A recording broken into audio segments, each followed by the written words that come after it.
जो हमारा इंडिया आज का इंडिया है उसमें अपोजिशन के जितने लीडर्स हैं उनको एक डर के माहौल में काम करना पड़ रहा है। क्या ये बात सच है? आज इनकी राजनीति तो देश के लिए बहुत ही नुकसानदायक है, खतरनाक है। बिल्कुल। जिस तरह से देश में नफरत फैलाने का काम कर रहे हैं, हिंदू मुसलमान कर रहे हैं। रवि नेगी जी हैं जो पटपड़गंज से एमएलए हैं, वो रीलों में देखते हैं कि वो दुकानों पे जाते हैं और नाम बदलवाने की गुहार लगाते हैं, नहीं तो बंद कराने की धमकियां देते हैं। तो जब मासूम बच्चों का स्कूल बंद होता है तो कोई बजरंग दल वाला और विश्व हिंदू परिषद वाला और आरएसएस वाला प्रदर्शन क्यों नहीं करता? क्या आम आदमी पार्टी की सरकार भी उन्हीं एजेंसीज का इसी तरह इस्तेमाल करेगी? देश की जमीनों को औने पौने दामों पे बेच दिया। क्या छोड़ा है बताओ? 1 रुपए में एक आम नहीं मिलता और 1 रुपए में अडानी को बिहार के अंदर 1050 एकड़ जमीन और 10 लाख आम लीची के पेड़ मिले हैं। संजय जी, आपको लगता है कि आज हिंदुस्तान में सच बोलना एक क्राइम है? मैंने सिर्फ इतना कहा कि भाई प्रधानमंत्री जी का एप्स्टीन फाइल में नाम आया है, एक मेल में जिक्र हुआ है उनका, उसके बारे में प्रधानमंत्री को स्पष्टीकरण देना चाहिए। हल्ला करने लगे भाजपाई, चिल्लाने लगे। जो मुसलमान हैं वो किसको अपना समझे, किस पार्टी को अपना समझे और किसके साथ जाए, ये है असल मुद्दा। मस्जिद के सामने रामचरितमानस पढ़ रहे हो तो भगवान श्री राम ने कहा आपके जाके मस्जिद में रामचरितमानस का पाठ करिए। ये नवरात्रों में हैं तो आप नॉनवेज दुकानें बंद करें, बट रमजान है तो किसी तरीके की शराब के ठेके बंद करने की कोई अपील नहीं आती। और जम्मू में मेडिकल कॉलेज बंद हुआ तो नाच रहे थे, लड्डू बांट रहे थे, कह रहे थे मेडिकल कॉलेज बंद हो गया, नाचो गाओ लड्डू बांटो। क्या भविष्य देंगे? Hello and welcome back once again Shiraz Khan show में आप सभी लोगों का एक बार फिर स्वागत है। आज के हमारे शो में जो मेहमान हैं वो है राज्यसभा के एमपी, आम आदमी पार्टी के बहुत ही सीनियर लीडर और सड़क से लेकर संसद तक आपकी आवाज पहुंचाने वाले श्री संजय सिंह जी। सर, आपका बहुत बहुत स्वागत है हमारे शो में। नमस्कार और आपके दर्शकों को नमस्कार मेरा। Thank you so much sir. वैसे बातें बहुत सारी होनी है और दिल से दिल तक होनी है, तो मैं चाहूंगा कि आज हमारे सारे सवाल जो हमारी ऑडियंस के हैं वो दिल से हैं और आपसे वो जानना चाहते हैं, और वही जवाब भी आपसे दिल से ही जानना चाहेंगे कि आप दिल से खुल के बात करें जैसे आप जिस पर्सनालिटी से आप जाने जाते हैं। तो सबसे पहला हमारा सवाल है कि आपका पॉलिटिक्स में ज्वाइन करने का जो सबसे बड़ा टर्निंग पॉइंट था वो क्या था? हाँ, तो ये एक बड़ी अजीब बात है, शायद लोग अब यकीन नहीं करेंगे। 94 में मैंने एक ऑर्गेनाइजेशन बनाई थी आजाद समाज सेवा समिति के नाम से जी। और उस संस्था में मैं काम करता था। बहुत सारे यूथ हमारे शहर के थे, सुल्तानपुर के। हम लोग ब्लड डोनेशन का काम करते थे, गर्मियों में निःशुल्क प्याऊ चलाने का काम करते थे, पौशाला चलाने का। शहर में जितनी भी प्रतिमाएं थी शहीदों की, उसकी साफ सफाई करने का काम करते थे। और इसके साथ साथ जो गोमती नदी है वहाँ पे हमारे यहाँ जी, उसकी सफाई का एक अभियान हर वीक पे वहाँ पे श्रमदान वगैरह करके करते थे। ठंडियों में रजाई वितरण, सिलाई मशीन का वितरण और इस तरह के काम। तो बेसिकली, और हॉस्पिटल में डेली अपने दोस्तों के साथ जाता था, तो जो वहाँ पे ऐसे मरीज होते थे जिनको पूछने वाला कोई नहीं होता था, जिनके पास दवा का इंतजाम नहीं होता था, तो उनकी मदद करना, ये हमारा डेली का काम था। और हम लोगों ने तय किया था कि भाई सब कुछ करना है, राजनीति में नहीं जाना है, क्योंकि एक धारणा पॉलिटिक्स के बारे में जैसे आज है वो मेरे ख्याल से 90 के दशक से इसकी शुरुआत हो गई थी कि लोगों के मन में ये था कि भाई राजनीति सबसे खराब चीज है, इसमें नहीं जाना है जी। बाकी सब ये सेवा का काम करते रहना है। फिर मेरी मुलाकात रघु ठाकुर जी से हुई, जो लोकतांत्रिक समाजवादी पार्टी के अध्यक्ष थे, एक सोशलिस्ट लीडर जिन्होंने डॉक्टर लोहिया के साथ काम किया, जिन्होंने लोकनायक जयप्रकाश नारायण जी के साथ काम किया, मधुलिमेय जी के साथ काम किया। तो उनसे मुलाकात हुई। हमने अपनी संस्था का एक प्रोग्राम रखा था शहीद आजम भगत सिंह की जयंती पे, तो उसमें आए और उन्होंने अपनी बात कही। और मुझे आज भी वो घटना याद है कि जब हम लोग उनको स्टेशन पे रिसीव करने के लिए गए थे तो हम एसी डिब्बे के सामने खड़े हुए थे और वो जनरल डिब्बे से बाहर निकले। तो मैं बड़ा इम्प्रेस हुआ उनसे, और उनसे फिर उनको देख के लगा कि नहीं, राजनीति में सारे लोग बुरे नहीं हैं, इनसे बातचीत करनी चाहिए। तो उनसे काफ़ी लंबी बातचीत हुई हमारी, और उन्होंने ये कहा कि भाई आपके बच्चे की फीस का दाम कौन तय करता है? राजनीति। जी हाँ। आपके हॉस्पिटल्स अच्छे होंगे नहीं होंगे, स्कूल अच्छे होंगे नहीं होंगे, ये कौन तय करता है? राजनीति। आपके गांव की सड़कें अच्छी होंगी या टूटी हुई होंगी, ये कौन तय करता है? राजनीति। बिल्कुल। रेल का किराया महंगा होगा या सस्ता होगा, ये कौन तय करता है? राजनीति। तो राजनीति एक लोकतांत्रिक व्यवस्था में आपकी जिंदगी कैसे आगे चलेगी, ये सब कुछ तय करती है। इसलिए आप अगर उस मुख्य धारा को छोड़ के दूसरी तरफ काम करेंगे तो उससे देश का आप ज्यादा भला नहीं कर पाएंगे जी। तो ये एक पहला कन्विंसिंग पॉइंट उनकी तरफ से था। और उसके बारे में क्योंकि मन में एक बहुत हिचक थी तो काफी दिनों तक उनसे बातचीत चलती रही। अच्छा। और उसके बाद फिर ये निर्णय लिया कि हम पॉलिटिक्स में जाएंगे। तो हमने सबसे पहले लोकतांत्रिक समाजवादी पार्टी ज्वाइन की थी रघु ठाकुर जी के साथ। और फिर उसके बाद आपस में वहाँ पे ये सेवा का काम भी चलता था और राजनीति का भी काम चलता था। तो मतलब संजय सर, मैं आपसे अगर कहूँ तो ये पॉलिटिक्स में आना बाय चॉइस नहीं था, बाय चांस था। नहीं, मतलब जब मैं आया तो कन्विंस होके आया कि नहीं, ओके। बगैर पॉलिटिक्स में गए आप व्यवस्था को नहीं बदल सकते। करेक्ट। अगर आपको सिस्टम में सुधार करना है तो आपको इसमें जाके ही इस चीज को आप ठीक कर सकते हैं। और अच्छे लोगों को राजनीति में आना चाहिए। अगर बुरे लोगों को आपको राजनीति से भगाना है, हटाना है, तो अच्छे लोगों को राजनीति में आना चाहिए। अब क्या करते हैं, अच्छे लोग कहते हैं भाई हमें सब करना है, राजनीति नहीं करनी है। एग्जैक्टली। तो आगे अभी इस कमरे को आप खाली छोड़ दें तो पहले इसमें जुआ खेलने वाले बैठेंगे, फिर चोर बैठेंगे, फिर डकैत बैठेंगे, फिर माफियाओं का अड्डा हो जाएगा।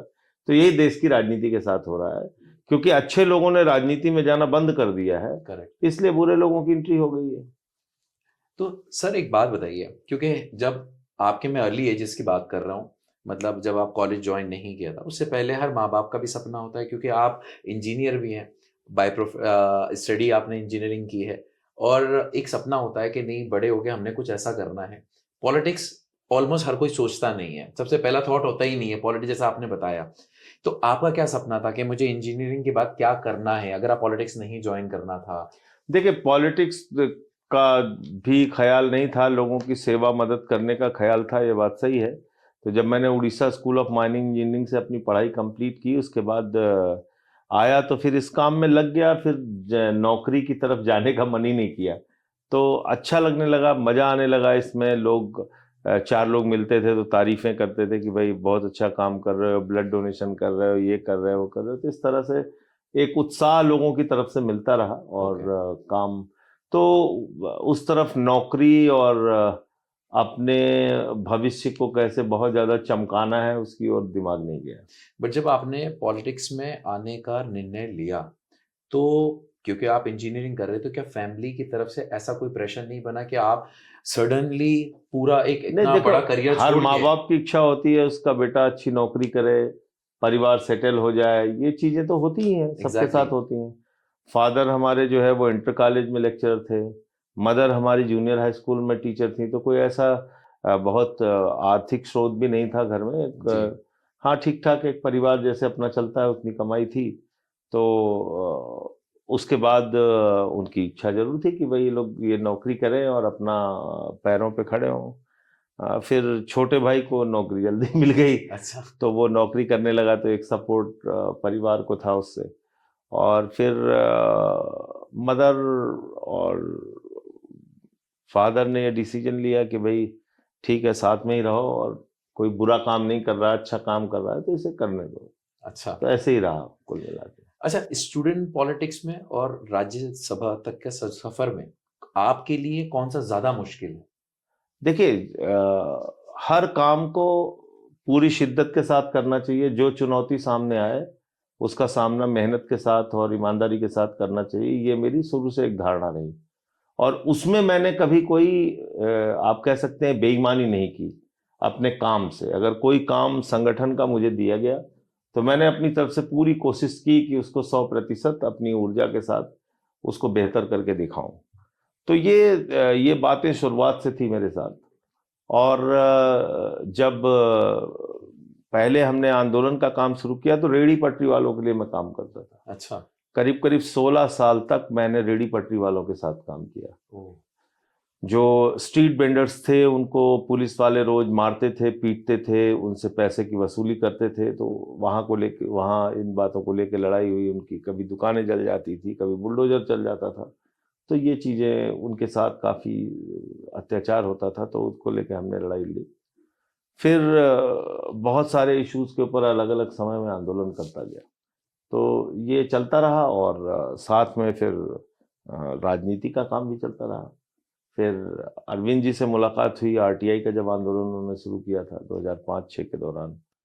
पहली बात तो ये समझिए कि अरविंद जी से मेरी मुलाकात कोई अन्ना आंदोलन में हुई ऐसा नहीं है। हाँ, मतलब मेरा सवाल था अरविंद ये। केजरीवाल जी से मेरी मुलाकात 2005 के पहले हुई, ओके। जब वो आरटीआई का आंदोलन चला रहे थे, जी। सूचना के अधिकार का आंदोलन, और उसमें उन्होंने मुझे अपने साथ जोड़ा था।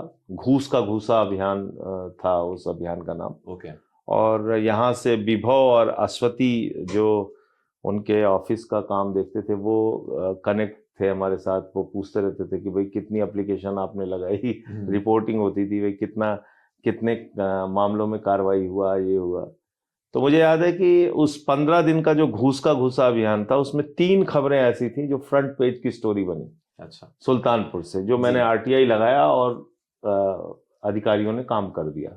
एक टेलीफोन डिपार्टमेंट का मामला था, एक पुलिस डिपार्टमेंट से रिलेटेड मामला था और एक मामला था। तब तक ये भी नहीं था कि पुलिस इस डिपार्टमेंट के अंडर में आती है या नहीं आती है। फिर धीरे धीरे तो फिर अब आज की तारीख में आरटीआई तो बहुत ही कमजोर हो गया है। एग्जैक्टली। तो उस वक्त इसको लेके शुरू हुआ। फिर उन्होंने एक स्वराज का आंदोलन शुरू किया, फिर उस आंदोलन से मैं जुड़ गया, गांव-गांव में जाकर मीटिंगें करता था। उसकी भी अपनी कहानी है। 200-200 किलोमीटर, 300-300 किलोमीटर मैं बाइक से जाता था मीटिंगें करने के लिए। हाँ, तो ऐसे भी काम किया है। तो कभी भी मेहनत से मैं पीछे नहीं हटा। जब भी कोई काम मिला संगठन का, पार्टी का, तो उसको मैंने ईमानदारी से किया। फिर अरविंद जी ने इंडिया अगेंस्ट करप्शन बनाई, तो उसके साथ जुड़ के हमने सुल्तानपुर में और अमेठी में, रायबरेली में आंदोलन किया। तब उस वक्त कांग्रेस की सरकार थी। तो उसके बाद फिर यहाँ पे अन्ना जी का आंदोलन शुरू हुआ, तो अन्ना जी के आंदोलन में मुझे बुला लिया गया, मैं वहाँ पे रहा। अच्छा, मेरा सवाल बड़ा इंपॉर्टेंट अब यहाँ से शुरू होता है, क्योंकि मैं पहले आपकी निजी जिंदगी के बारे में जानना चाहता था। वो ये कि आज के जो हमारा इंडिया है, आज का इंडिया है, उसमें अपोजिशन के जितने लीडर्स हैं उनको एक डर के माहौल में काम करना पड़ रहा है। क्या ये बात सच है? ये 100% सच है। उसकी वजह यह है कि जो सत्ता पक्ष है वो इतना ज्यादा मतलब आप ये कह लें कि दुर्भावना से भरा हुआ है कि वो किसी को छोड़ने के लिए तैयार नहीं है। सत्ता पक्ष के लोगों को लगता है कि इस पे एफआईआर करो, इस पे ईडी के साथ छापे डलवा दो, इसको सीबीआई के छापे डलवा दो, इसको तोड़ लो, इसकी पार्टी को तोड़ लो, इसको अपने साथ मिला लो। इसी सब काम में पूरी उनकी ऊर्जा लगी हुई है। एग्जैक्टली। तो जिन लोगों ने गलत कर रखा है वो डरते हैं। हमने कुछ गलत कर नहीं रखा, तो इसलिए हम डरते नहीं।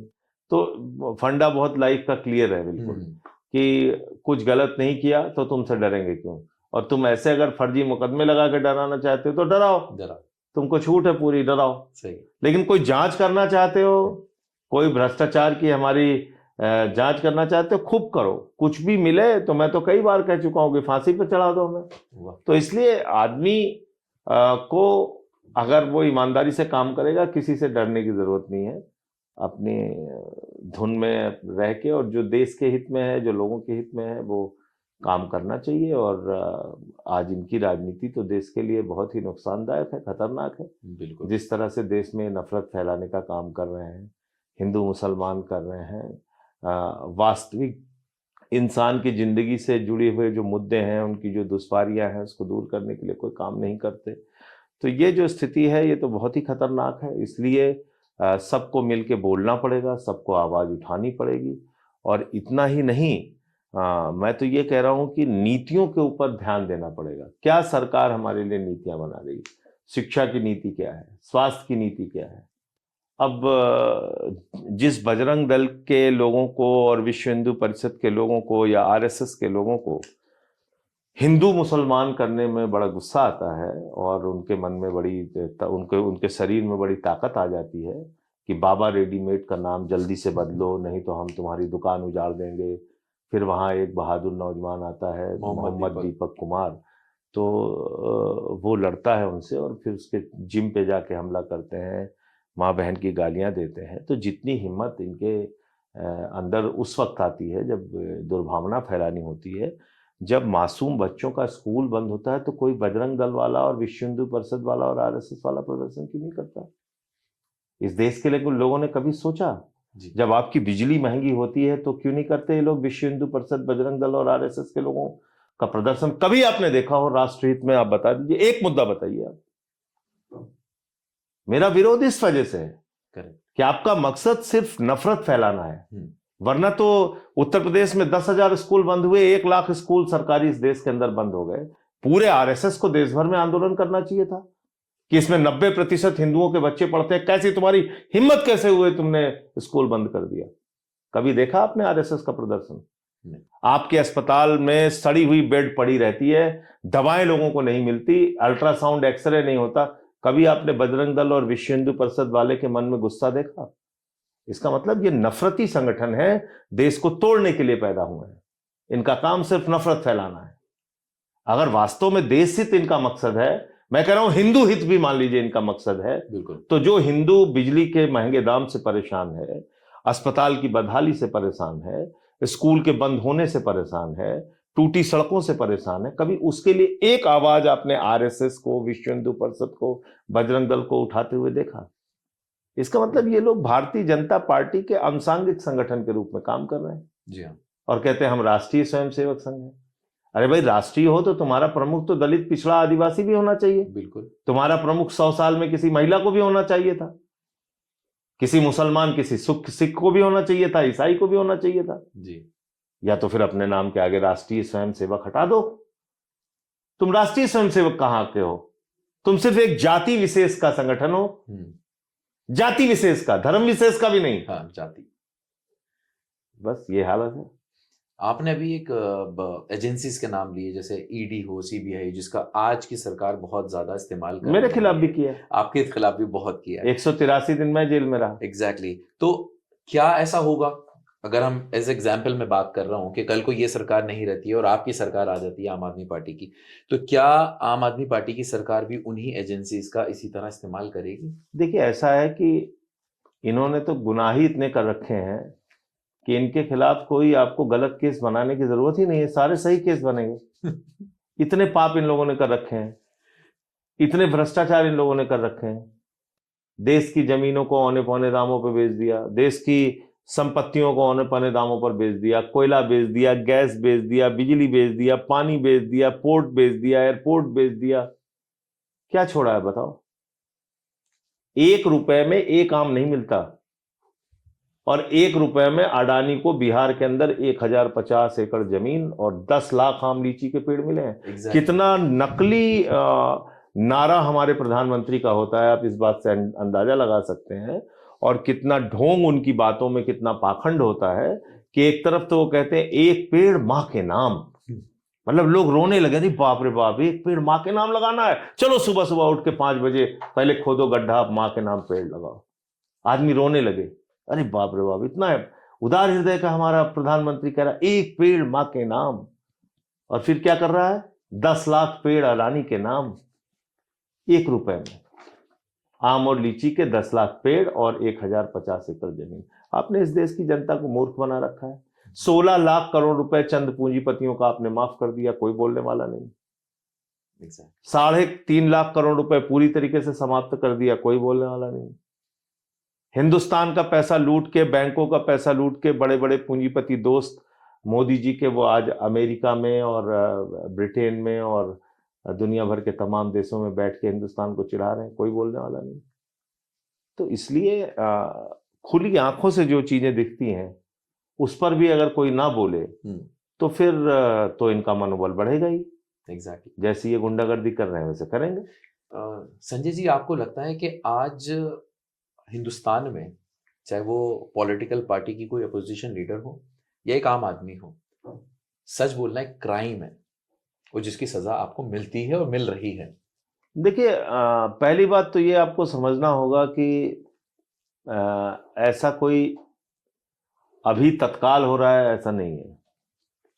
190 साल तक जब अंग्रेजों की हुकूमत थी तब भी ऐसा था कि बोलने की आज़ादी नहीं थी, नारा लगाने की आज़ादी नहीं थी, सच बोलने के लिए आपको सजा मिलती थी।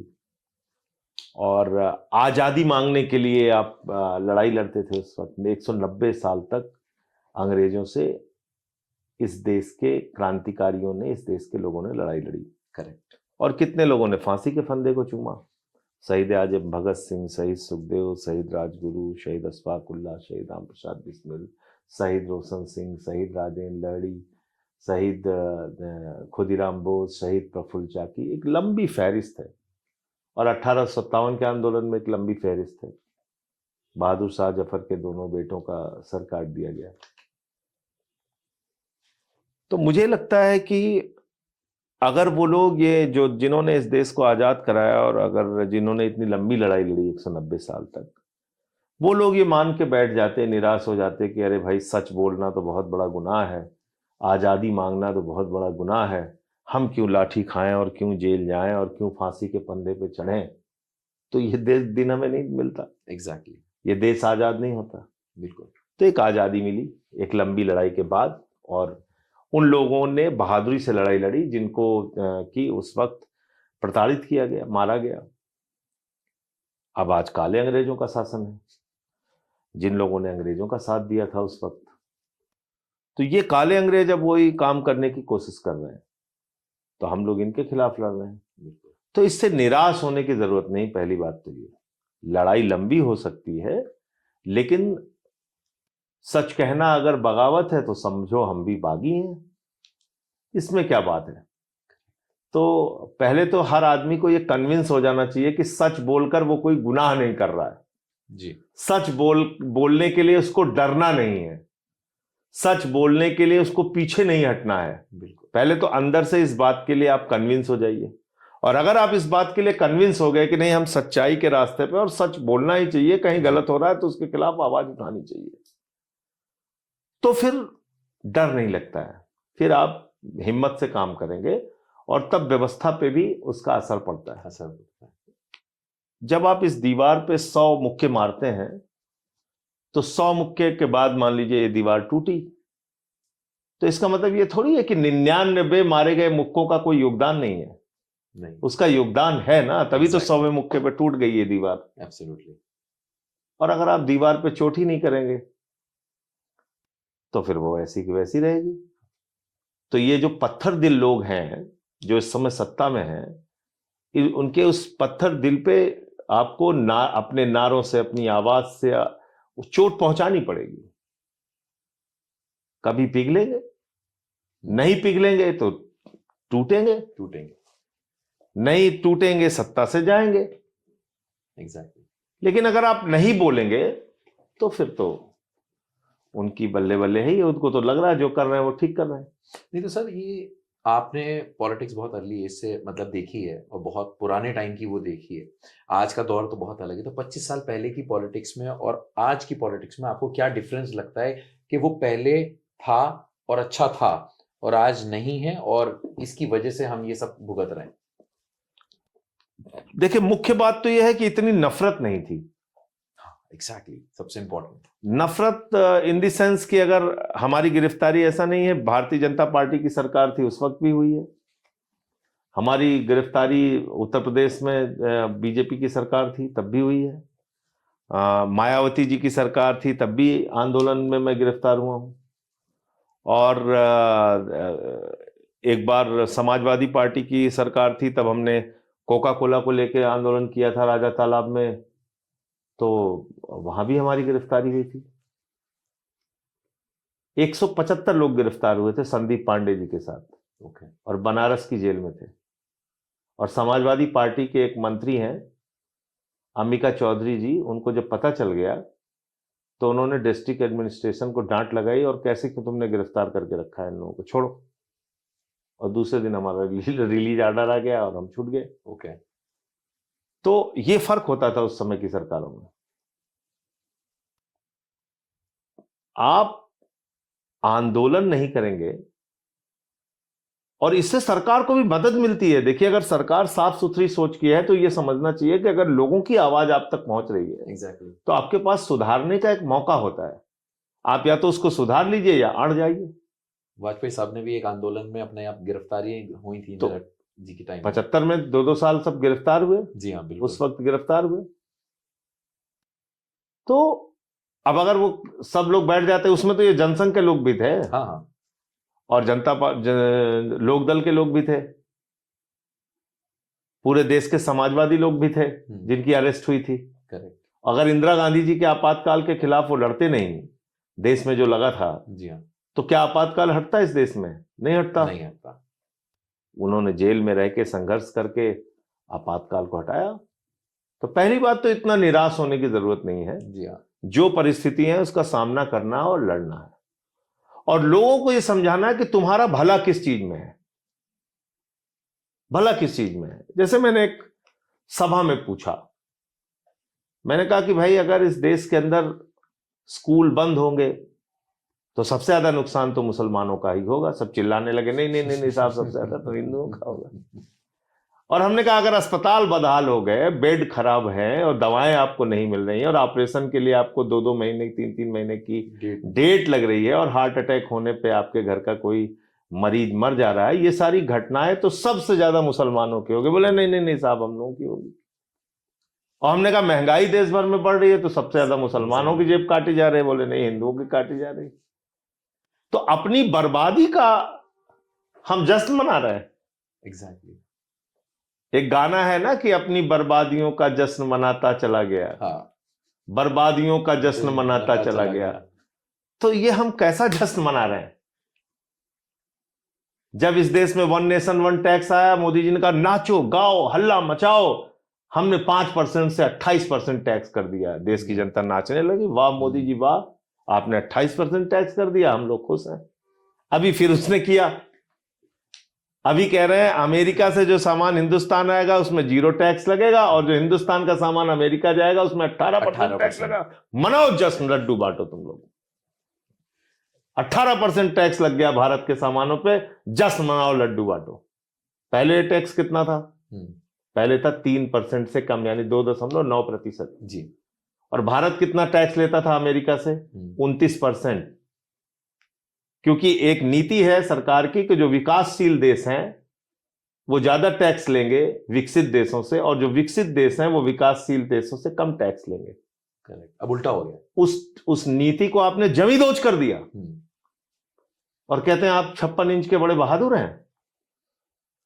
आपने कृषि क्षेत्र के लिए हिंदुस्तान का बाजार खोल दिया। अब अगर कृषि क्षेत्र के लिए हिंदुस्तान का बाजार खुल गया तो देश के करोड़ों किसानों का क्या होगा? सस्ता मक्का यहां आएगा, सस्ता सोयाबीन यहां आएगा, सस्ता कपास यहां आएगा, सस्ती फल सब्जियां यहां आएंगी, सस्ते डेयरी प्रोडक्ट्स यहां पे आएंगे। तो हिंदुस्तान का तो किसान बर्बाद हो जाएगा। और कह रहे हैं जश्न मनाओ, अभिनंदन करवा रहे हैं। एनडीए की मीटिंग में कह रहे हैं हमारा अभिनंदन करो, हमने तुम्हारा टैक्स बढ़वा दिया, और सब अभिनंदन कर रहे हैं। कर भी रहे हैं। तो हमें मूर्खों का देश बनाना है क्या? बिल्कुल, ये सोचना पड़ेगा। और खास तौर से मेरी अपील इस देश के नौजवानों से है कि इनके चक्कर में मूर्ख मत बनो। तुम्हारी पहचान एक मूर्ख के तौर पे होती जा रही है कि देखो इनका स्कूल भी बर्बाद हो रहा है तब भी ये लोग मोदी मोदी कर रहे हैं, इनके अस्पताल बर्बाद हो रहे हैं तब भी मोदी मोदी कर रहे हैं, बिजली के दाम बढ़ रहे हैं तब भी मोदी मोदी कर रहे हैं। तो एक मूर्ख के तौर पे अपनी पहचान मत बनाओ, एक सेंसिटिव, संवेदनशील, देशभक्त, एक वाकई इस मुल्क से प्यार करने वाले इंसान के रूप में अपनी पहचान बनाओ। बिल्कुल। और इस बात को सबको बोलना पड़ेगा। मुस्लिम सांप्रदायिकता के खिलाफ मुसलमान बोले, यानी मुसलमानों के बीच में कोई नफरत फैलाने की कोशिश करे तो मुसलमान का नौजवान उसके खिलाफ बोले कि भाई ये सब बंद करो, इससे नहीं चलेगा। और हिंदू सांप्रदायिकता के खिलाफ, हिंदू कट्टरपंथ और नफरत की राजनीति के खिलाफ हिंदू के नौजवान बोले, हिंदू लोग बोले भाई ये सब नहीं, बंद करो। जैसे वो दीपक कुमार सामने आए, ऐसे बोलना पड़ेगा। ऐसे ही मुसलमानों में जो आके लंबी लंबी बातें करने लगते हैं, भड़काऊ भाषण देते हैं, उनका विरोध मुस्लिम नौजवानों को करना पड़ेगा। तभी तो धर्मनिरपेक्षता है, वरना कैसे धर्मनिरपेक्ष? सेकुलरिज्म क्या है?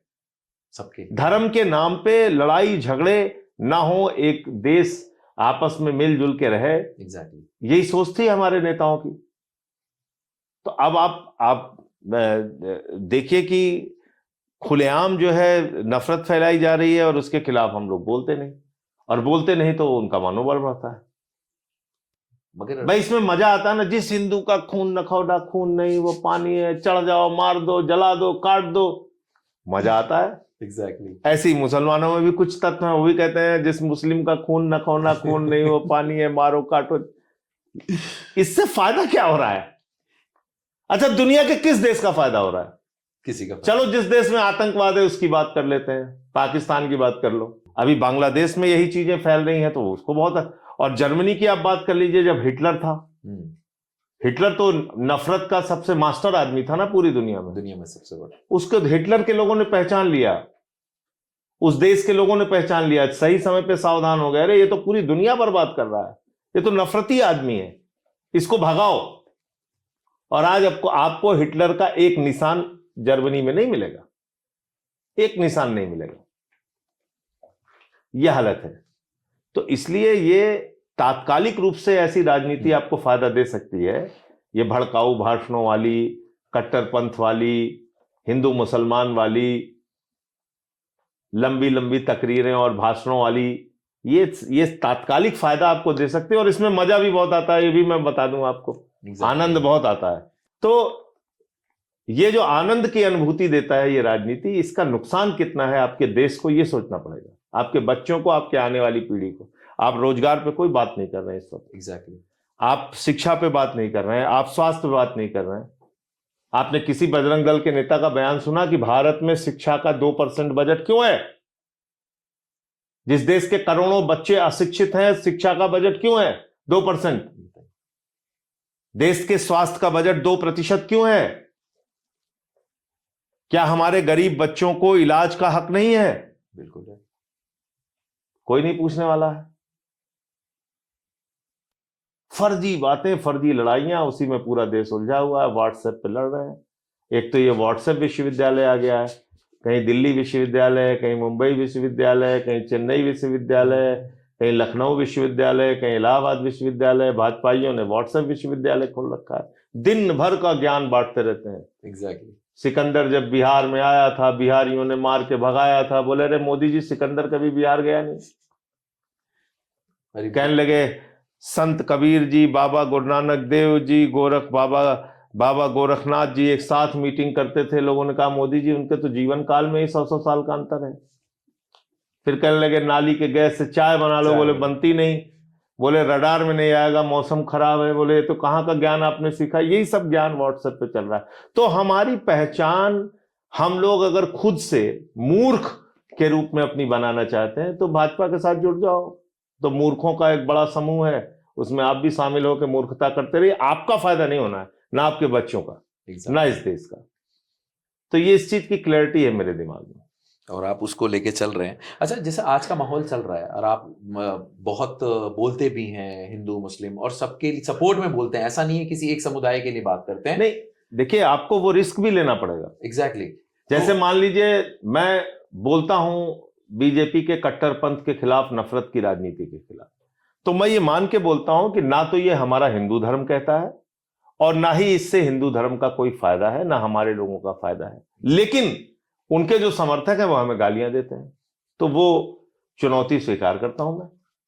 यही काम मुसलमानों को भी करना पड़ेगा, उनके बीच में भी जो ऐसे तत्व हैं, ये मानते हुए कि ये हमारा विरोध करेंगे। एग्जैक्टली फिर भी रिस्क लेना पड़ेगा, फिर भी आवाज उठानी पड़ेगी, तब चीजें बैलेंस होंगी और सही दिशा में जाएंगी। तो मतलब ऐसे माहौल को देखते हुए, जहां पर अभी दिल्ली के एक एमएलए भी हैं, मतलब मैं नाम इसलिए नहीं ले रहा हूं क्योंकि बहुत हाईलाइटेड है, सोशल मीडिया का भी नाम लिया आपने, रवि नेगी जी हैं जो पटपड़गंज से एमएलए हैं। वो रीलों में देखते हैं कि वो दुकानों पे जाते हैं और नाम बदलवाने की गुहार लगाते हैं, नहीं तो बंद कराने की धमकियां देते हैं। तो बीच में एक उसके पार्षद ने बोला नहीं कि ये तो आप ही ने कहा था खोलने के लिए।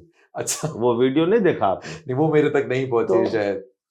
तो गंदा है पर धंधा है ये। तो ऐसे माहौल में जो मुसलमान है वो किसको अपना समझे, किस पार्टी को अपना समझे और किसके साथ जाए, ये है असल मुद्दा। मैं देखिए, मुसलमान हो या हिंदू हो, मैं सबसे कहना चाहता हूं अपने दिमाग का ताला खुला रखो, खुली आंखों से देखो कौन अपना है कौन पराया है। जो आपके लिए शिक्षा, स्वास्थ्य, बिजली, पानी, देश की तरक्की की बात करे वो आपका अपना है, वो इस देश का है, वो हिंदू मुसलमान सबका है। और जो सिर्फ नफरत फैला के अपना वोट सीधा करना चाहे और आपको गड्ढे में धकेलना चाहे वो आपका नहीं है। एग्जैक्टली। तो अगर आपको लगता है कि भाई ये नफरत की राजनीति से भारतीय जनता पार्टी दिल्ली के लोगों का बहुत भला कर रही है, तो लगे रहो उनके पीछे, जिंदाबाद लगाओ, मैं कहां मना कर रहा हूं। लेकिन अगर आपको लगता है कि वो चाहे जमुना की सफाई का मुद्दा हो, और चाहे 2,500 रुपए हर महीने देने का मुद्दा हो, चाहे दिवाली होली पे सिलेंडर देने का मुद्दा हो, हर चीज पे आपसे झूठ बोला गया, चाहे आपके बच्चों की फीस बढ़ाने का मुद्दा हो, 15 लाख। तो ये 15 लाख तो मोदी जी का वादा है, मैं तो रेखा गुप्ता की बात कर रहा हूँ, दिल्ली की दिल्ली बात। पे आ गए। तो आपको अगर लगता है कि इन लोगों ने कोई काम किया है 10 महीने 11 महीने में, तो ठीक है, लगिए उनके साथ। तो अब तो सबको केजरीवाल की याद आ रही, मिलते हैं तो लोग कहते हैं नहीं साहब गलती हो गई, हमने 10 साल में स्कूलों की फीस नहीं बढ़ने दी, हमने बिजली कटौती नहीं होने दी दिल्ली में, हमने दिल्ली के कूड़े के पहाड़ कम किए, तो हमने काम किया दिल्ली में। हम चाहते थे एक शांत प्रिय साफ सुथरी अच्छी दिल्ली रहे, जिसमें लोग पढ़ें लिखें, वर्ल्ड क्लास स्कूल बनाए, यहां पे मोहल्ला क्लिनिक बनाए। आप देखिए जाके मोहल्ला क्लिनिक बंद हो रहे हैं, बहुत सारे बंद हो चुके हैं। क्या दुर्दशा की है इन्होंने। तो इसलिए आपको ये सोचना होगा कि भाई आपका क्या फायदा है इससे। एग्जैक्टली। आपका फायदा, देश का फायदा, समाज का फायदा क्या है। मोदी जी का तो छोड़ दीजिए, उनका तो ऑल इंडिया रिकॉर्ड है, ऑल इंडिया क्या इंटरनेशनल रिकॉर्ड है झूठ बोलने के मामले में। वो तो सुबह उठते हैं रात तक कितना झूठ बोलते हैं उनको खुद ही नहीं याद रहता।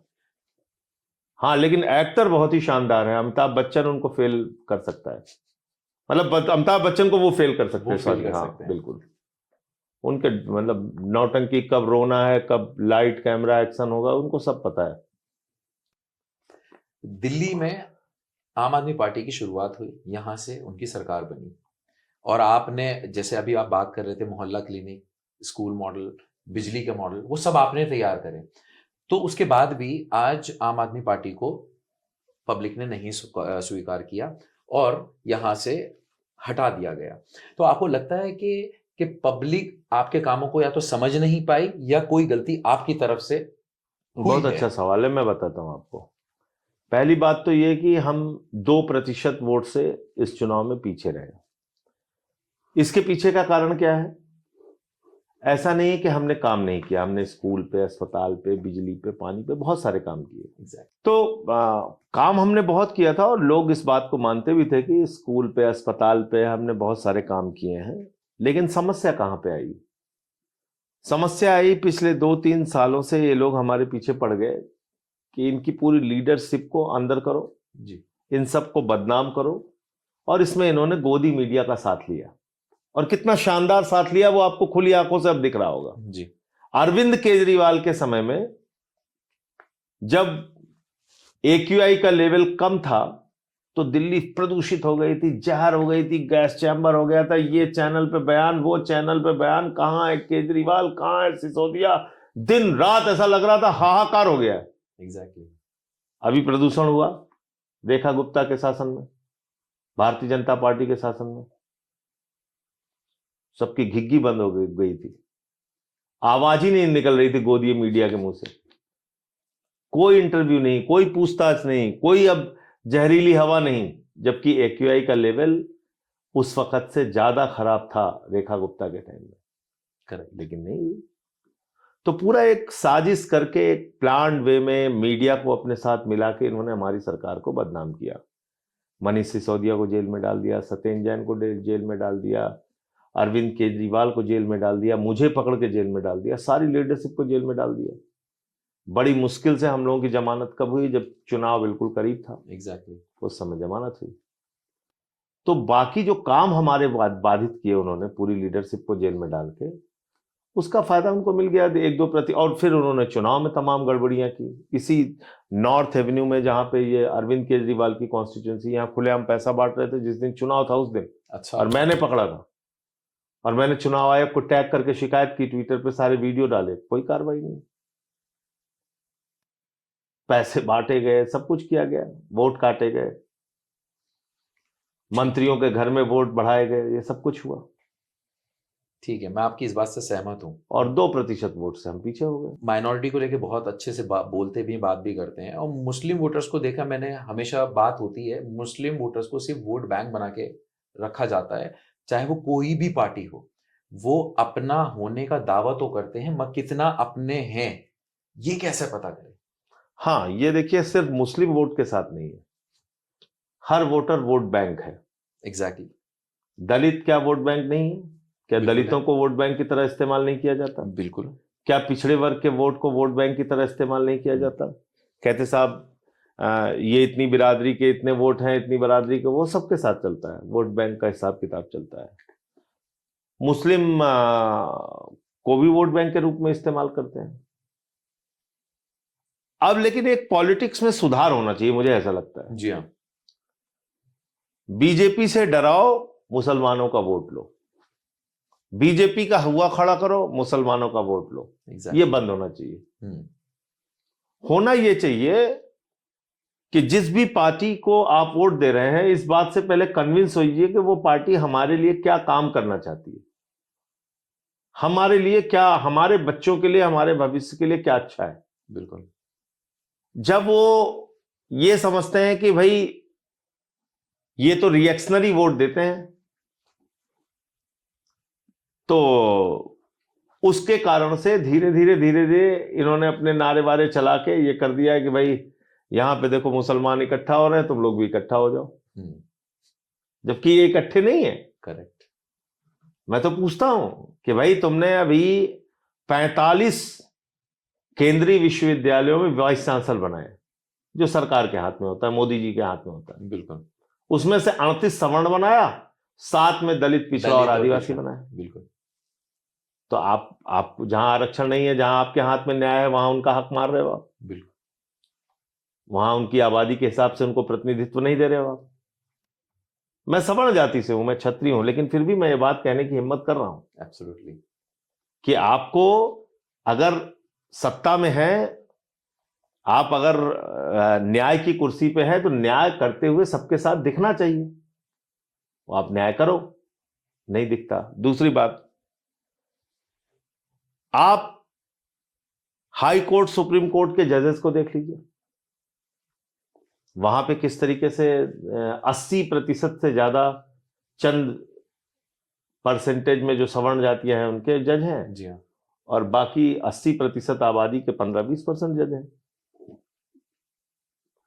तो न्याय की प्रक्रिया में भी वो चीज स्पष्ट रूप से दिखती है। जब फैसले आते हैं तो आप उसका आकलन कर सकते हैं कि जहां दलितों का, पिछड़ों का, मुसलमानों का मामला है उस पर कितना न्याय होता है, और जहां सवर्णों का मामला है उस पर कितना न्याय होता है। ये भी दिख जाएगा आपको, खुली आंखों से दिखेगा, कोई छिपी हुई चीज नहीं है। तो इसलिए सबको पहली बात तो सही बात करने की हिम्मत करनी पड़ेगी। और मैं ऐसा मानता हूं कि प्रधानमंत्री नरेंद्र मोदी और भारतीय जनता पार्टी हिंदुस्तान नहीं है। एग्जैक्टली। वो देश नहीं है, देश की सत्ता में है, लेकिन पूरा देश वो नहीं है। 61% लोगों ने उनके खिलाफ वोट दिया है, तो देश की 61% आबादी उनके खिलाफ है, जो अलग अलग दलों को अलग अलग कारणों से वोट देती है। जी हाँ। तो इसलिए ये समझ लेना कि भाई जो बीजेपी कह रही है, आरएसएस कह रही है, जो या नफरत फैला रहे हैं, उससे सारे लोग सहमत हैं, ऐसा नहीं। ऐसा नहीं। तो सबको साफ सुथरे मन से जो आपके हक में अच्छा करे उसके साथ जुड़ के काम करना चाहिए। मेरा तो मोटे मोटे तौर पे यही मानना है। और अगर हमें अपने धर्म के हिसाब से भी चलना है तो भी हमारा तो धर्म ही कहता है, पूजा हम समाप्त करते हैं तो प्रार्थना करते हैं, धर्म की जय हो, अधर्म का नाश हो, प्राणियों में सद्भावना हो, विश्व का कल्याण हो। करेक्ट। तो जो हिंदू धर्म है वो तो पूरे विश्व के कल्याण की कल्पना करता है। हिंदू धर्म कहता है सब नर करहि परस्पर प्रीति, सारे लोग आपस में प्यार से रहें। हिंदू धर्म कहता है वसुधैव कुटुंबकम, पूरा विश्व हमारा परिवार है। तो हम अगर अपने धर्म की मूल भावना को ही समझ लें तो हमारे पास नफरत करने की तो गुंजाइश ही नहीं, कोई वजह ही नहीं मिलती है। अब इस्लाम की बात कर लीजिए कि भाई एक अनाथ बच्चे के सिर पे हाथ फेरने से उसके सर पे जितना बाल है उसके बराबर सवाब उसको मिलता नेकियां है। उसको मिलती हैं। ऐसी बिल्कुल, मान्यता है, बिल्कुल सही। नेकियां मिलती हैं। हाँ। तो फिर वहां भी मानवता की बात है। तो आप अपने धर्म के मूल बात को ही समझ नहीं पा रहे हो। कहते हैं रहमतुल आलमीन, पूरे आलम पर रहमत करने वाला, और उस धर्म के अंदर लोग नफरत करने वाले या आतंकवाद को की सोच रखने वाले कैसे हो सकते हैं? एग्जैक्टली। मगर उसको तो फिर तो अपने नबी के नाम के हिसाब से ही काम आप नहीं कर रहे हैं। बिल्कुल। तो ज्यादा दूर तक जाने की जरूरत नहीं है, छोटी छोटी चीजों को पकड़ने और समझने की जरूरत है कि ये नफरत फैलाना धर्म नहीं है। और समाधान क्या है? चलो हम लड़ लेते हैं। आज हमने 20 मुसलमान मार दिए, उन्होंने 10 हिंदू मार दिए, फिर हमने पलट के 40 मार दिए, उन्होंने 50 मार दिए, फिर हमने 100 मार दिए, फिर 150। इसका अंत कहां होना है? मैं कोई गिनती गिन के बता दे, मैं मान लेता हूं चलो ये ठीक रास्ता है। अंत कहां होगा? इसका कोई अंत ही नहीं। नफरत की पराकाष्ठा क्या है? मोहब्बत। एग्जैक्टली। अंत में आगे आपको मोहब्बत के रास्ते पे ही चलना पड़ेगा, अहिंसा के रास्ते पे ही चलना पड़ेगा। वरना तो मार काट से, गांधी जी ने कहा ना कि एक आंख फोड़ने के बदले दूसरी आंख फोड़ने की होड़ में लग जाओगे तो पूरी दुनिया अंधी हो जाएगी। ये गांधी जी की बात है। तो हमें क्या करना है? हम क्या चाहते हैं? आज दुनिया के 80 मुल्कों में गांधी की प्रतिमा लगी है, गोडसे की नहीं लगी है। बिल्कुल। न गोलवरकर की लगी है। किसकी लगी है? अहिंसा के पुजारी राष्ट्रपिता महात्मा गांधी की। आज दुनिया किसको पूछती है? महात्मा गौतम बुद्ध को पूछती है। क्योंकि उन्होंने शांति का संदेश दिया, अहिंसा का संदेश दिया। तो अल्टीमेटली तो रास्ता वही है, लड़ना हो लड़ लो आप, अंत में जाना तो वही है, एग्जैक्टली। शांति के रास्ते पे। लड़ने का मन है, लड़ते रहिए आप, उससे आपके बच्चों का भला हो जाए तो खूब लड़िए। आपको अगर आपका जीवन अच्छा हो जाए तो रोज झगड़ा कीजिए, लाठी लेके रोज खून बहाइए एक दूसरे का। किसी को कुछ नहीं मिलना उससे। नहीं मिलना है। एग्जैक्टली। मोटे मोटे तौर पे मैं कन्विंस हूं और बार बार इस चीज को कह रहा हूं, कुछ नहीं मिलना है, ना तुम्हारे बच्चों को, ना इस देश को, ना इस देश के भविष्य को, कुछ भी नहीं मिलना है। तुम्हारी पहचान मूर्ख, झगड़ा करने वाले लड़ाकू लोगों के रूप में होगी। अच्छा, और दूसरे धर्म के लोगों का अपमान करना कोई अच्छी बात है ही नहीं। चर्च के सामने जाके हनुमान चालीसा पढ़ रहे हो यार। हनुमान जी ने कहा है तुम्हें चर्च के सामने जाके हनुमान चालीसा पढ़ो। मस्जिद के सामने रामचरितमानस पढ़ रहे हो तो भगवान श्री राम ने कहा आपके जाके मस्जिद में रामचरितमानस का पाठ करिए।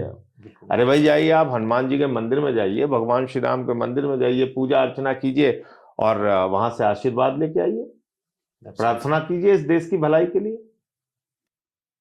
तो ये पता नहीं कौन सा एक नया चलन निकल गया है। एक और बात हमारे सुनना है कि जो हमने अपने बचपन में, मैंने भी नहीं देखी और आपने भी ऑलमोस्ट नहीं देखी होगी, कि नवरात्रों में हैं तो आप नॉनवेज दुकानें बंद करें, बट रमजान है तो किसी तरीके की शराब के ठेके बंद करने की कोई अपील नहीं आती। ओहो, तो ये किस तरीके का? मैं कह रहा हूं एक देश एक व्यवस्था से चल रहा है ना। एग्जैक्टली। उसमें अगर आपको डिस्टर्ब करना हो तो अभी अब मैं बाहर निकलूं और आपको देखूंगा आप हंस क्यों रहे हैं, तो आप कहे भैया मेरे मन में एक मजाक सूझा। हमने नहीं तुम मुझे देख के हंस रहे हो।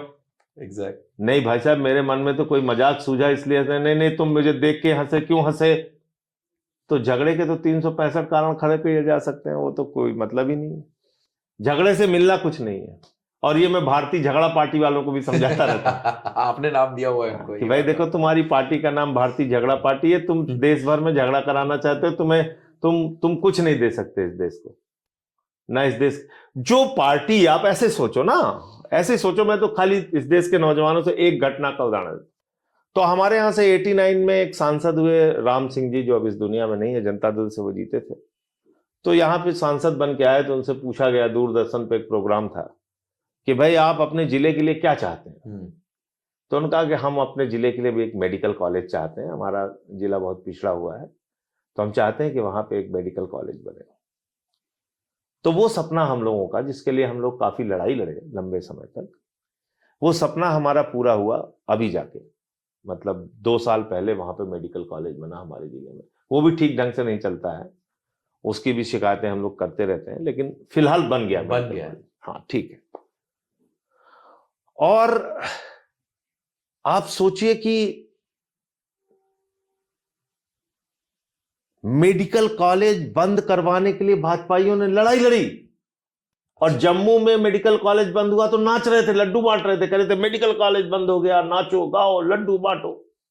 ये क्या भविष्य देंगे इस देश को, सोचिए जरा, क्या भविष्य देंगे। नीट के एग्जाम के थ्रू बच्चों का सिलेक्शन हुआ, करेक्ट, जिसमें 42 मुसलमान बच्चे आ गए और 8 हिंदू आ गए, तो तुमने पहली बात तो 8 हिंदू का नुकसान किया।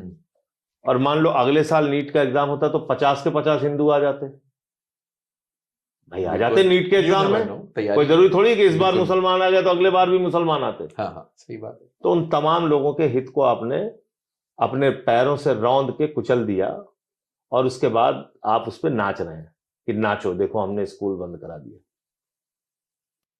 तो ये क्या भविष्य देंगे इस देश को, आप खुद से सोचिए। और इनकी जो जितनी भी हम पिछले कई सालों से एक चीज नोटिस कर रहे हैं कि जितनी भी इनकी स्कीम्स आ रही हैं, अगर आप नोटबंदी से ले लें, फिर एनआरसी से लें, फिर अब एसआईआर और अब यूजीसी, ये सिर्फ बांटने की ही ऐसी क्यों स्कीम आ रही है जिसके पीछे? देखिए वो अंग्रेजों से ट्रेनिंग लिया है इन लोगों ने, इनके पुरखों ने, और अंग्रेजों का क्या नारा था, बांटो और राज करो, फूट डालो शासन करो, फूट डालो शासन करो, इनका वही नारा है, फूट डालो राज करो। तो इन्होंने पहले हिंदू को मुसलमान से लड़ाया, फिर हिंदू को सिख से लड़ाया, फिर हिंदू को ईसाई से लड़ाया, फिर हिंदू को हिंदू से लड़ाया, जाट को गैर जाट से लड़ाया, मराठा को गैर मराठा से लड़ाया, दलित पिछड़े आदिवासी को सवर्ण से लड़ाया। तो जैसे हर आदमी की एक क्वालिटी होती है, आप बहुत अच्छा गाना गा सकते हैं, तो भाजपाइयों की क्वालिटी है बहुत शानदार तरीके से झगड़ा करा सकते हैं, उनकी क्वालिटी है, उनके शरीर के अंग अंग में बसा हुआ है झगड़ा कराना।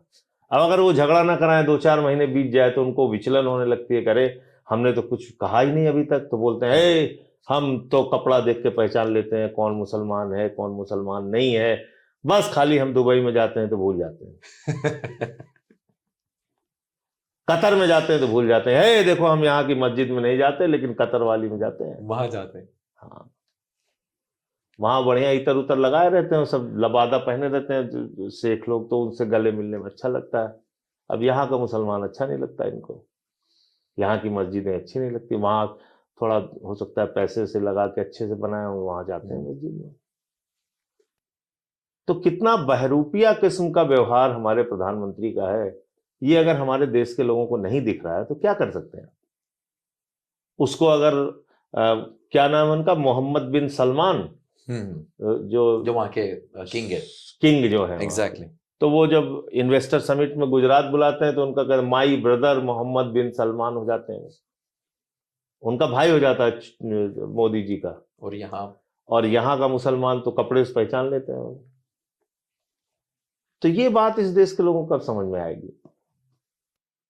ऐसा नाटकी और बहरूपिया और हर बात पे झूठ बोलने वाले प्रधानमंत्री के साथ आप कैसा विकास सोच रहे हैं इस देश का। अब कह रहे हैं हम विकसित भारत बनाएंगे 2047 में, गुरु लगे रहो तब तक, 2047 तक हम भारत को विकसित बना देंगे, तब तक वोट देते रहिए, लगे रहिए लाइन में, कोई सवाल मत पूछिए। हमने अभी पार्लियामेंट में कहा भैया ये तो गलत टाइम आपने दिया है, आपको कहना चाहिए हम 3047 में भारत को विकसित बना देंगे, 1000 साल के बाद, जब कोई रहेगा ही नहीं, यहाँ झंझट खत्म। सही। अभी कितनी उम्र हो गई, 75-76 साल हो गए मोदी जी, अब 47 में सोचिए कितनी उम्र के होंगे वो, 20 साल 25 साल के बाद 97-98 साल के जब हो जाएंगे, तब आप उनसे जवाब मांगने जाएंगे, भैया अभी विकसित भारत हुआ नहीं, वो कहेंगे यार मुझे ठीक से सोने दो भाई, 97 साल के बूढ़े आदमी को परेशान कर रहे हो तुम, विकसित भारत हमसे पूछ रहे हो, चुप रहो तुम्हें शर्म नहीं आती। तो आदमी शर्मिंदा होकर चला आएगा कि भाई 97 साल के बूढ़े आदमी से विकसित भारत पे क्या सवाल किया जाएगा। तो लेकिन मूर्ख बना रखा है देश को। मगर उनके अगेंस्ट अभी संसद में राहुल गांधी कुछ आवाज उठाने की कोशिश कर रहे नहीं, उनके खिलाफ आप बोलते हैं सब हल्ला करने लगते हैं। नहीं दिया गया, मैंने सिर्फ इतना कहा कि भाई प्रधानमंत्री जी का एप्स्टीन फाइल में नाम आया है, एक मेल में जिक्र हुआ है उनका, उसके बारे में प्रधानमंत्री को स्पष्टीकरण देना चाहिए। हल्ला करने लगे भाजपाई, चिल्लाने लगे। फिर उनका दोस्त है अडानी, उसको सम्मान मिला है अमेरिका से हजारों करोड़ के भ्रष्टाचार का, तो इन दो चीजों के दबाव में आपने ट्रेड डील कर लिया, और वो उसमें क्या किया आपने कि अमेरिका से आने वाले सामान पर भारत 0 टैक्स लेगा, जी हाँ, जो पहले 29% लेता 29% था, और भारत से जाने वाले सामान पर 18%, अमेरिका 18% टैक्स लेगा, जो पहले 3% लेता था। हाँ, पहले 3% टैक्स था, उसको बढ़ा के 50 किया, और अब बढ़ा के उसको 18 पे रखा हुआ है। पहले 3 से, अब वो 18 हो गया, हम 29 से 0 हो गए। करेक्ट। बताइए आप। अब मोदी जी से पूछिए पाकिस्तान से कितना टैक्स लेता है अमेरिका, पूछिए उनसे, वो जवाब मिल जाएगा आपको। सज्जय जी, एक बात बताइए, कभी ऐसा हुआ है आपके थ्रू आउट करियर में कि आप इमोशनली ब्रेक डाउन हुए हैं और उस सिचुएशन में आपने अपने आप को कैसे संभाला और दोबारा अपने आप को कैसे वापस नहीं, लेकर आए? ऐसे बहुत उतार चढ़ाव जिंदगी के आते हैं, और उससे मेरा तो सिर्फ ये कहना है कि घबराना नहीं चाहिए, और जिसके अंदर इमोशंस होंगे वही इमोशनली ब्रेकडाउन होगा। एब्सोल्युटली। जिसके अंदर भावनाएं नहीं होंगी, संवेदनाएं नहीं होंगी, तो फिर उसको तो कोई फर्क नहीं पड़ता। हम लोग संवेदनशील व्यक्ति हैं, तो बहुत सारी ऐसी घटनाएं जीवन में उतार चढ़ाव आते रहते हैं, जब मन में भावुकता पैदा होती है, कई बार निराशा भी होती है, लेकिन मैं ऐसा मानता हूं कि इन निराशाओं से देश का भला होने वाला नहीं है। निराश होकर बैठने की जरूरत नहीं है, आपको लड़ते रहना है, बढ़ते रहना है, चलते रहना है, और ये याद रखना है कि हिंदुस्तान एक ऐसा खूबसूरत मुल्क है जहां अलग अलग भाषा, अलग अलग क्षेत्र, अलग अलग जाति के लोग एक साथ, अलग अलग धर्म के लोग एक साथ मिल के रहते हैं। विविधता में एकता भारत की विशेषता है। इस विशेषता को नहीं खत्म करना है, वरना भारत की पहचान खत्म हो जाएगी। पॉलिटिक्स की वजह से कभी ऐसा हुआ है कि फैमिली को बहुत कुछ सेक्रीफाइस करना पड़ा है?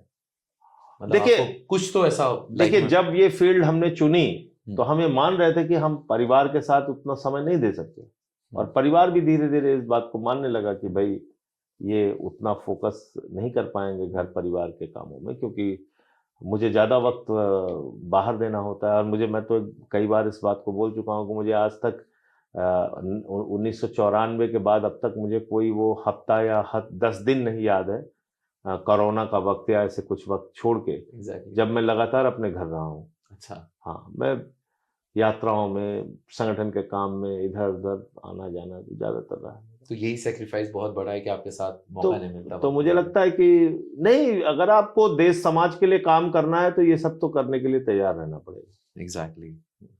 और आपको खुद को ऐसा कभी फील होता है कि नहीं आपको सबसे ज्यादा टारगेट किया जाता है जस्ट बिकॉज, क्योंकि आप एक ऐसी आवाज हैं जो भी बोलेगा उसको टारगेट किया जाएगा, जो भी सच के लिए खड़ा होगा उसको टारगेट किया जाएगा।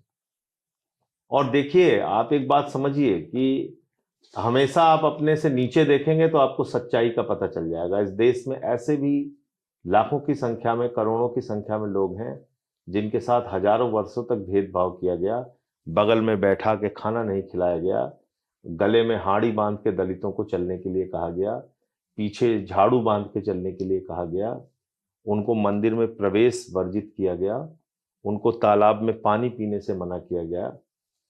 उतना कष्ट हमने झेला है क्या? नहीं झेला ना। उतनी पीड़ा हमने झेली है क्या?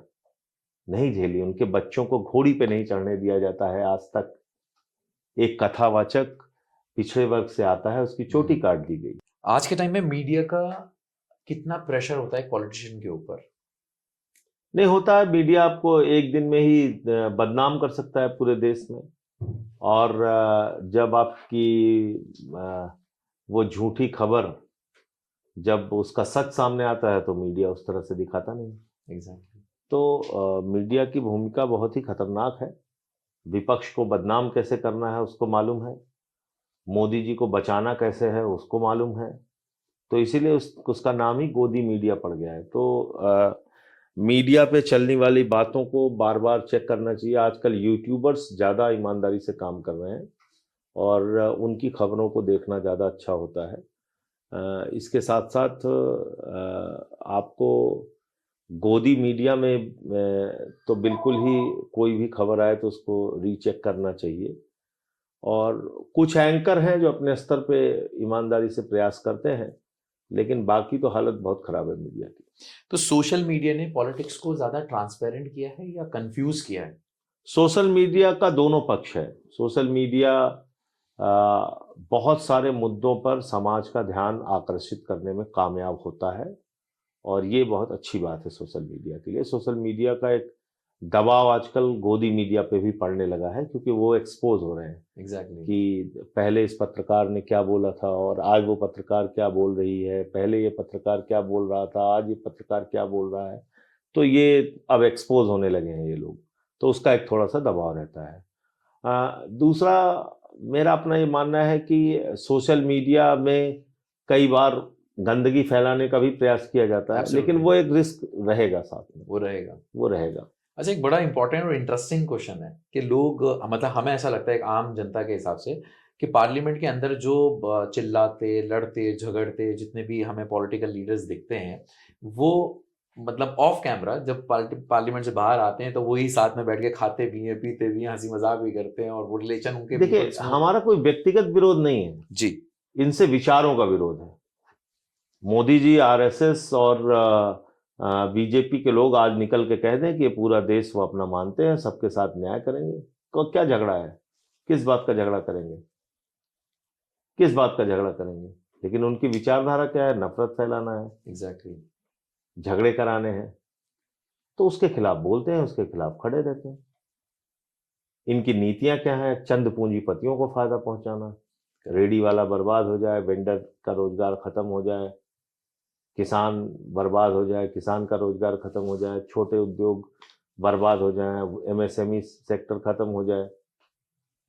तो ये थोड़ी होगा हम दो हमारे दो से पूरा देश आप चलाएंगे, बिल्कुल। तो ये नहीं, ये मेन विरोध इन बातों का है। विरोध कोई व्यक्तिगत नहीं है। व्यक्तिगत नहीं है। और ये जो यूथ है, आज का यूथ पॉलिटिक्स से जुड़ना नहीं चाहता। इन्फॉर्मेटिव तो हो गया है बट जुड़ना नहीं चाहता, पॉलिटिक्स में आना नहीं मिस चाहता। इन्फॉर्मेटिव हो गया है। हाँ एग्जैक्टली, मिस इन्फॉर्मेटिव ज्यादा हो रहा है।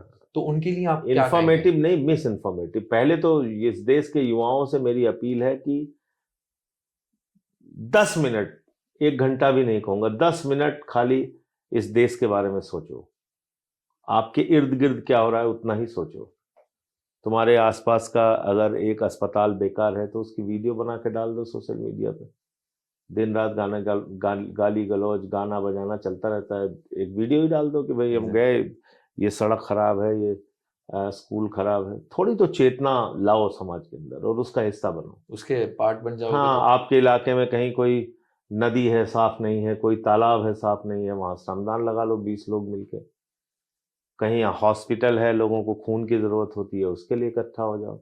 कुछ अच्छे काम करो ना। मन की जो विकृतियां होती हैं वो उससे दूर होती हैं। बिल्कुल सही। अगर आप सेवा का काम, लोगों की मदद का काम करते हैं तो ये काम एक तो मैं चाहता हूं कि नौजवान इस देश का करे तो अच्छा है। और दूसरा, ये गांठ बांध लो अपने मन में कि नफरत से न दुनिया को कुछ मिला है, न देश को कुछ मिलेगा, न तुम्हारे परिवार को मिलेगा, न तुम्हारे समाज को मिलेगा, न तुम्हारे मोहल्ले को मिलेगा, न तुम्हारे घर को मिलेगा। नफरत आपको सिर्फ नफरत देगी। करेक्ट। तो ये चीज कन्विंस हूं होनी मैं चाहिए। भी, और चाहता हूं मैं कि लोग की इस बात को सुने और समझें और अपने भले के बारे में सोचें। एग्जैक्टली और आने वाले अपकमिंग इलेक्शन में और दिल्ली की राजनीति में हम आम आदमी पार्टी को कहाँ देख रहे हैं और आप कहाँ देख रहे हैं स्पेशली? आम आदमी पार्टी को इस देश की जनता लेकर आएगी, दिल्ली की जनता लेकर आएगी। जिनको भी ये लगता है कि बिजली, पानी, शिक्षा, स्वास्थ्य उनके जिंदगी का एक बड़ा मुद्दा है, और वो सब लोग आज महसूस कर रहे हैं कि दिल्ली में गलत हुआ और केजरीवाल को ही यहाँ पे रहना चाहिए था। Okay, lastly before I proceed for rapid fire question answer for one word, only for one word, आप हमारे इस शो के बारे में क्या कहेंगे, शिराज खान शो के बारे में? नहीं, अच्छा है, और कम से कम खुलकर दिल की बातें आपके साथ हुई इतनी देर तक, ये अच्छा है। और जीवन के बहुत सारे पहलू जो नहीं लोगों को पता है, आज आपके साथ उसकी बातचीत हो गई, वो साझा हो गई बात, तो आपके माध्यम से हो सकता है आगे पहुंचेगी। बीजेपी? बीजेपी नफरत की फैक्ट्री। कांग्रेस? कांग्रेस कंफ्यूज्ड संगठन, हर चीज में निर्णय लेने में आगे पीछे होते रहना। अरविंद केजरीवाल। अरविंद केजरीवाल विकसित भारत, विकसित शिक्षित भारत, स्वस्थ भारत का सपना देखने वाले नेता। जेल या पार्लियामेंट? दोनों जरूरी है। संघर्ष के लिए जेल, आवाज उठाने के लिए पार्लियामेंट। तो हो सकता है आवाज उठाने पे कई बार बुरा लगे तो जेल भी जाना पड़ सकता है। ओके। पॉलिटिक्स ने ज्यादा आपको इस पे लोहिया का एक कोट बता दूं। हाँ प्लीज। जेल वोट और फावड़ा वो कहते थे। ओके।